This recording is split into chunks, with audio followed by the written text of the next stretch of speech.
వరం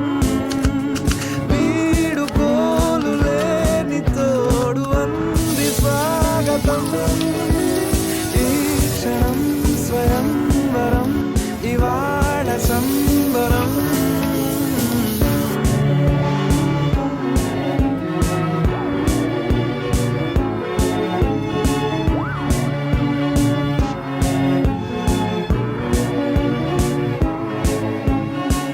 ఇవాళ నింగిలోని తార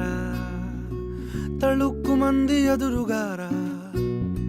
వయస్సు తీరికుండదారా హాయ్ హాయ్ హాయ్ సొగస్సు పంచుతున్నదా